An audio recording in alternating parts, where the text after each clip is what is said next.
சந்தை பலத்தை காட்டிட்டு இருக்கு.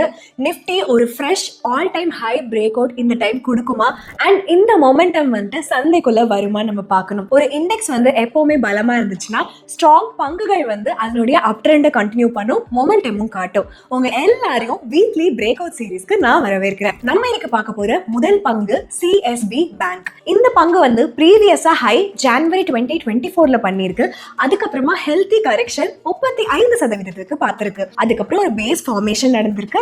மொமெண்டம் பிக் ஆயிருக்கு பிப்ரவரி 2025ல இருந்து. ஹையர் ஹைஸ் ஃபாலோ ஆயிருக்கு அண்ட் ஜனவரி 2026ல இந்த பங்கு ஒரு புது all time high break out கொடுத்திருக்கு ஸ்ட்ராங் வால்யூம்ஸோட. 420 கீழே இந்த பங்கின் விலை போயிடுச்சுன்னா இந்த ட்ரெண்ட் இன்வாலிடேட் ஆயிரும். ஒரு பெட்டர் ரிஸ்க் ரிவார்ட்க்கு ஒரு ரீடெஸ்ட்க்கு கண்டிப்பா வெயிட் பண்ணுங்க. இல்லைன்னா ஒரு கேண்டில் லோ வந்து யூஸ் பண்ணி ட்ரெண்ட் ரிவர்சல் சிக்னலாவும் நீங்க எடுத்துக்கலாம். இன்னைக்கு பார்க்க போற இரண்டாவது பங்கு சன்சேரா இன்ஜினியரிங். இதனுடைய ப்ரீவியஸ் ஹை வந்து செப்டம்பர் 2024ல பார்த்தோம். அதுக்கப்புறம் இந்த பங்கு ஆல்மோஸ்ட் 43% வந்து கரெக்ஷன் பார்த்திருக்கு. மொமெண்டம் அதுக்கப்புறமா ரிட்டர்ன் ஆயிருக்கு அண்ட் ஜனவரி 2026ல இந்த பங்கு all time high break out கொடுத்திருக்கு. 1652 ரூபாய்க்கு கீழே போயிடுச்சுன்னா இந்த ட்ரெண்ட் வந்து இன்வாலிடேட் ஆயிரும். அடுத்தது பார்க்க போற பங்கு ஜிண்டால் ஸ்டெயின்லெஸ். மெட்டல்ஸ் ஸ்ட்ரென்த் காட்டிட்டு இருக்கு.